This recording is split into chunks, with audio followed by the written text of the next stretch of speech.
Hi, this is Will with My Spiritual Clarity. Today's video is on overcoming procrastination and overwhelm by getting to their spiritual root.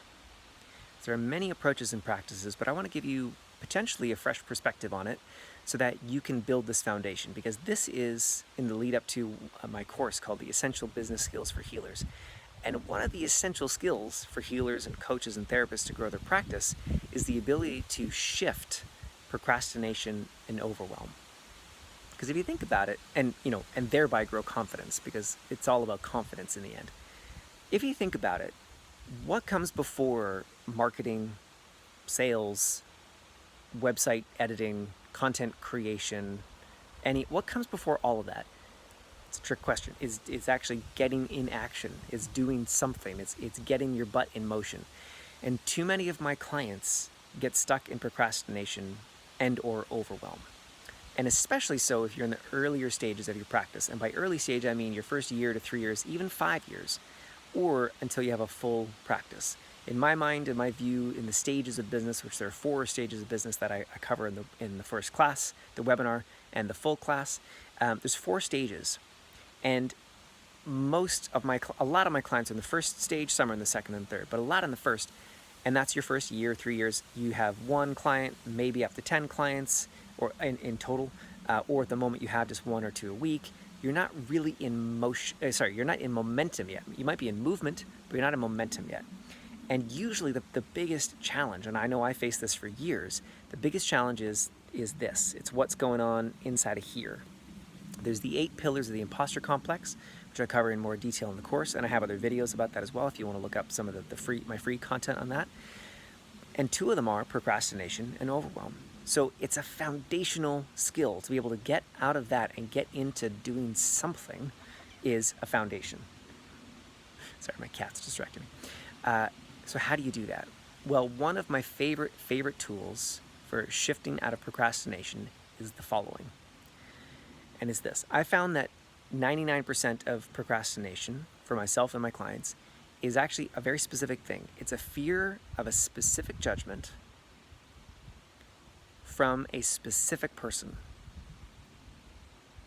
It is not the fear of failure or the fear of success, for that matter. It's not the fear of what will they say. It's actually, as I had a client recently say to me, oh, if I make that post, and she had a specific post in mind, about my healing work, my pastor from my old church will say, fill in the blank. And I can't remember exactly what she said, but it was something like, how dare you, or that's not aligned with the Bible, etc., etc. It's a specific person and a specific fear. It's not general. There can be value in seeing the general ones as well, and that happens in my private client sessions, but mostly it's specific fears from a specific person. So that's for procrastination. And I can do entire sessions, and I do with clients, entire private sessions, hour-long sessions, just on that and everything that comes up from it. Identifying the beliefs, shifting the beliefs, stepping out of the beliefs, returning those beliefs to whoever you got them from because they don't even belong to you. Like, there's deep work to do there, and it moves mountains. It's amazing what can show up that day or the next day in terms of just getting things done, because that fear is no longer there. And that's huge. And you can take a look for yourself. Now, the second is overwhelm. And these are things that I'm going to go much more deeply into in the course, because, like I say, they're foundational skills to gain the confidence that you need and build the practice that you want. So with overwhelm, what's the trick on overwhelm? Well, there's a couple things, but the one I want to share with you is this. Overwhelm is often healers, coaches, and therapists taking too much responsibility for others and the world working out. So what do I mean? Well, I mean, often we have lists, to-do lists, that are some version of wake up, feel as good as I can, save the world, be home in time for dinner. And that may sound like an exaggeration, and sorry for the wind if that's getting in the way here. But that was my list for a long time. So part of getting out of that is addressing what I call the helper's paradox, where you drop the need to help, the need to fix or save, and you trust in other people's autonomy and other people's life path, that they've got what they need to be okay, that you resign yourself as master of the universe and that if it's in your belief system, that you surrender to God, to the divine, to trust that everything is working out the way that it should.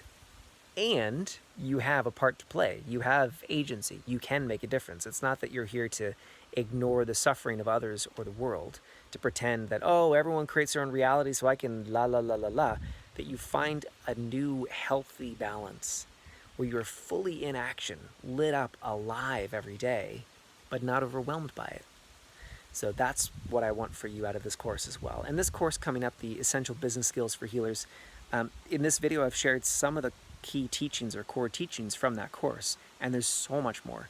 My goal with this course is that you'll sign your next or your first 5 to 10 clients as a healer, coach, or therapist.